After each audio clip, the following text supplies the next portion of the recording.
Muy buenas tardes, doctor. En esta tarde le voy a mostrar el tema de anatomía y fisiología humana. Y bien, también podemos hablar de las diferentes ramas que tiene la anatomía. En este caso, podemos hablar de una rama en específico que sería la rama de anatomía clínica o anatomía aplicada. Esta ciencia se encarga de el diagnóstico y tratamiento para los pacientes. Posterior a esto también podemos hablar sobre la anatomía descriptiva. Esta anatomía se encarga de describir morfológicamente las partes de cada órgano que tiene el cuerpo o sus accidentes, etcétera. Por su parte, también podemos hablar de la anatomía microscópica. Esta anatomía se encarga de estudiar la anatomía en su conjunto, las células, la citología o los tejidos, que es la histología. La citología y la histología son ramas o son ciencias que se encargan específicamente de estas partes, que es la célula y los tejidos. También podemos hablar de la anatomía sistemática. La anatomía sistemática se encarga de estudiar el cuerpo humano por sistemas. Ya un ejemplo sería el sistema digestivo, el sistema nervioso, el sistema circulatorio, el sistema excretor. Hay muchos sistemas que podemos estudiar con esto. Y también podemos hablar sobre la anatomía topográfica. La anatomía topográfica se encarga de estudiar el cuerpo humano por partes o por secciones. En este caso, un ejemplo sería la sección del tórax, la sección abdominal o la sección craneal, la parte superior o inferior. De esta forma podemos conocer las diferentes ramas que existen en la anatomía para poder estudiar el cuerpo humano. Y bien, también podemos hablar sobre la terminología. ¿Qué es terminología? La terminología es un vocabulario que nos ayuda a socializar o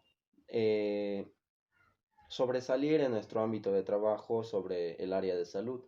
Esta terminología nos va a demostrar o nos va a ayudar a poder relacionarnos con la gente, con nuestros colegas, con nuestros diferentes pacientes, etcétera, para poder demostrar el profesionalismo que podemos tener en el ámbito de trabajo o también relacionarnos con otros compañeros de trabajo. Posterior a esto también podemos demostrar las diferentes posiciones que se estudian anatómicamente. Un ejemplo sería la posición de bipedestación. La posición de bipedestación nos ayuda a estudiar el cuerpo humano de una manera más específica. Esta posición se utiliza más en la carrera de enfermería y medicina. La posición de bipedestación nos enseña que los pies deben estar un poco juntos con el cuerpo de cara al frente, con las manos en supinación y un poco alejadas del centro del cuerpo, con la mirada al frente y el cuerpo erguido.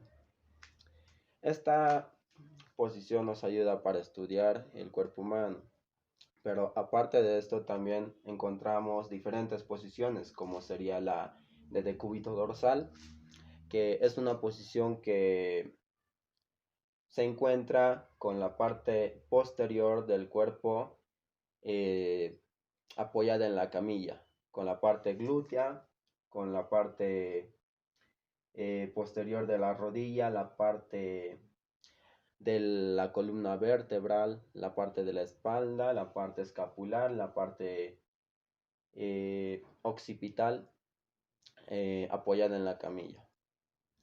Esta posición nos ayuda a estudiar o para observar el abdomen en caso de que ocurra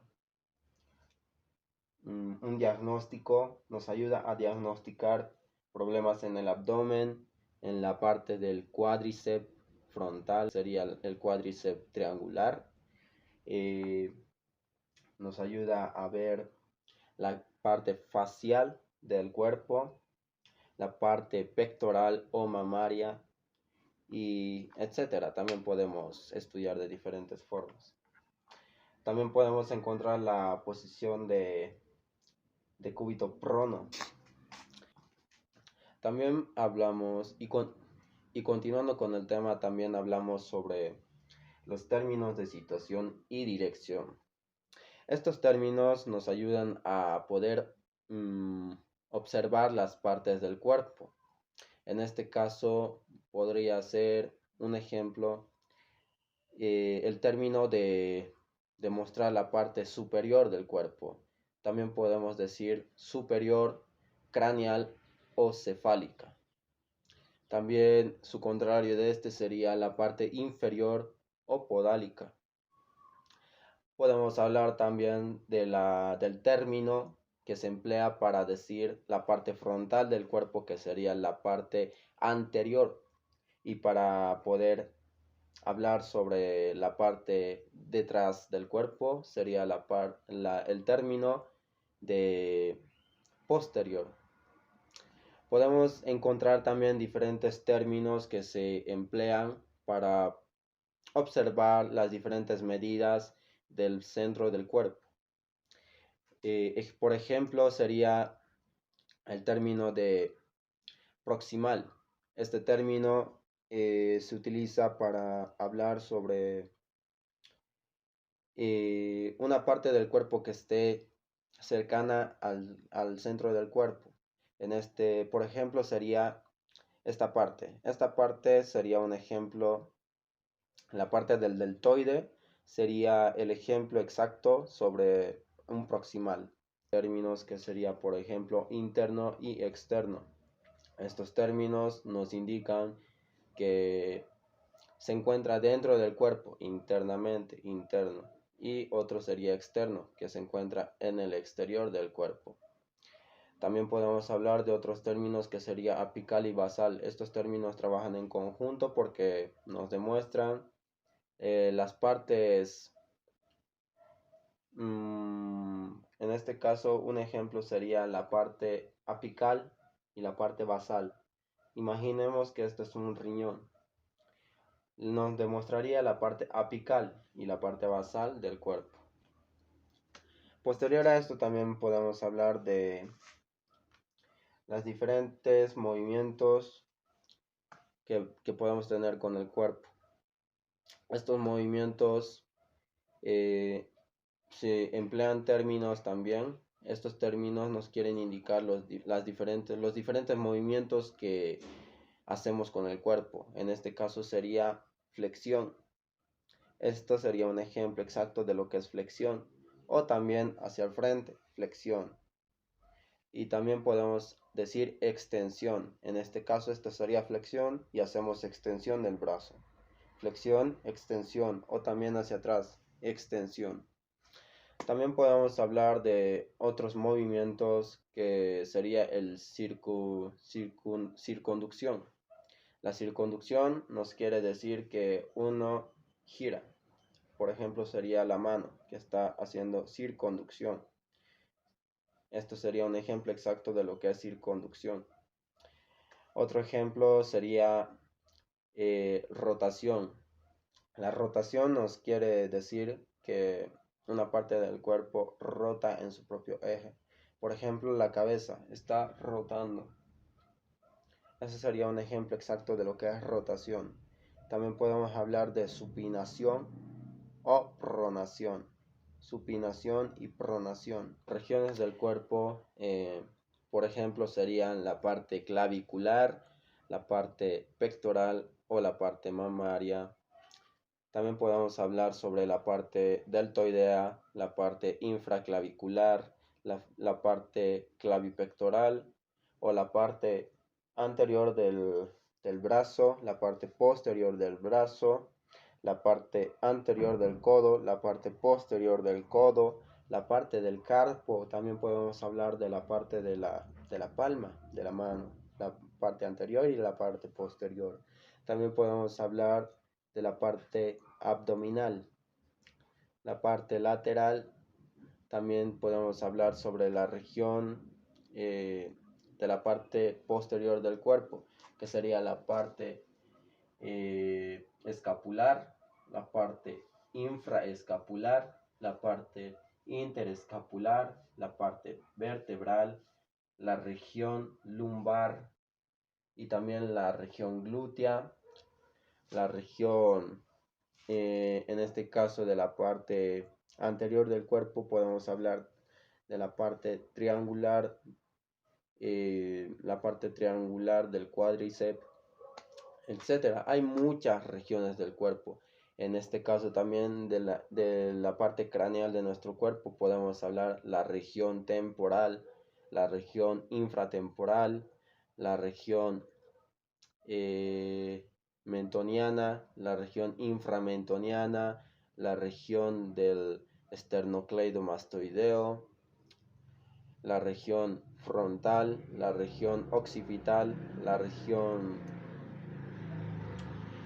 nasal, la región vocal o labial, la región orbital, la infraorbital, etcétera. Hay muchas partes o regiones del cuerpo que podemos observar. Hay muchos ejemplos sobre las regiones del cuerpo. Podemos hablar de la parte poplitea, que es una parte que no todos conocen.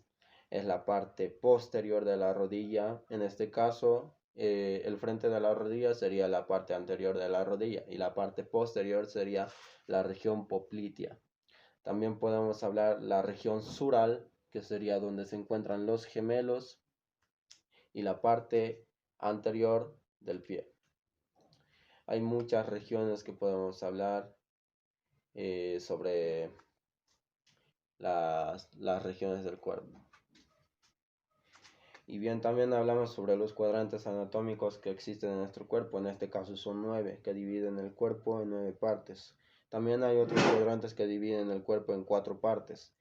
Pero no vamos a hablar de eso en este caso. Vamos a hablar de los ángulos, de los cuadrantes que dividen al cuerpo en 9 partes. En este caso sería por ejemplo, el epigastrio, el mesogastrio y el hipogastrio. De las partes laterales hablamos sobre el hipocondrio derecho, el flanco derecho, o la región inguinal derecha, o la fosa ilíaca derecha. En la parte izquierda hablamos del hipocondrio izquierdo, el flanco izquierdo, y también la región inguinal izquierda o la fosa ilíaca izquierda.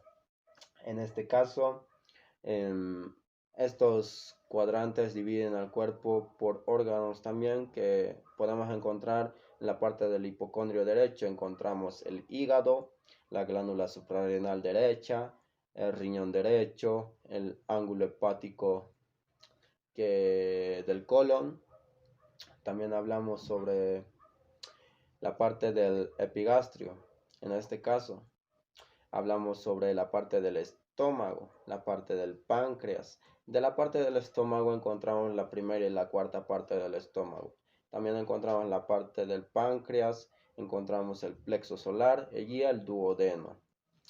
Por la parte del hipocondrio izquierdo encontramos el vaso, el ángulo superior izquierdo del colon. Encontramos el riñón izquierdo, la cabeza del páncreas, y eso sería. Después encontramos en la parte del flanco derecho, encontramos el colon ascendente, encontramos también las asas delgadas que se encuentran en esta parte del cuerpo. Encontramos la parte basal del riñón derecho, y bien, en la parte del mesogastrio encontramos lo que es el colon transverso. También encontramos lo que es la arteria aorta, la vena cava inferior. También encontramos lo que es la parte del estómago, la segunda, la tercera y la cuarta parte del estómago encontramos lo que es el yeyuno y también el mesenterio.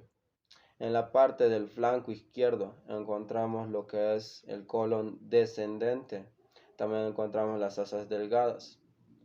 Y en la parte de la región inguinal derecha encontramos lo que es el apéndice, el ciego, encontramos el ilion terminal, encontramos lo que es las partes que son anatómicamente sobre el varón y la mujer, que sería el ovario derecho en el caso de la mujer y en el caso del hombre sería el cordón espermático derecho.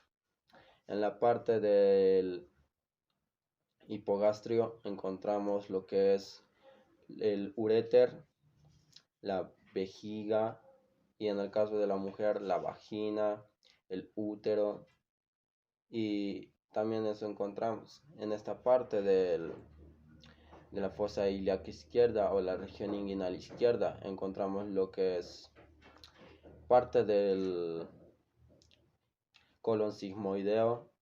Encontramos, por ejemplo, también lo que dijimos anteriormente, que en este caso sería el ovario izquierdo y el cordón espermático izquierdo en el caso del varón y en el caso de la mujer el ovario izquierdo.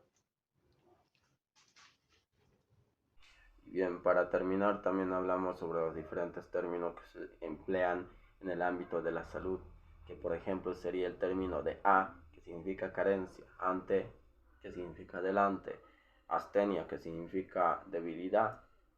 También podemos hablar sobre lo que es brady, que significa lentitud. Hablamos también de términos que sería, por ejemplo, algia. Algia. Ese término significa dolor. Hablamos de megalia, que significa crecimiento. Hablamos de peri, que significa alrededor. Por ejemplo, perímetro. Hablamos también lo que es poli, que significa mucho, abundancia. Poli, que significa mucho. Hablamos sobre lo que es hipo, que significa menos. Hiper, más. Hister o hister, que significa útero. Hablamos lo que es también lo que es el exo, que significa encima. Y así encontramos diferentes términos. Hablamos lo que es el término de ecto, que significa exteriormente. Hablamos lo que es eritro, que significa rojo. Hablamos lo que es el término de exo, que significa encima. Y así encontramos diferentes términos que nos ayudan en el ámbito profesional para poder trabajar en nuestro ámbito de trabajo con nuestros compañeros y hablar profesionalmente. Y bien, agradezco su atención en mi video, doctor, y espero que le haya gustado mucho. Muchas gracias y con permiso.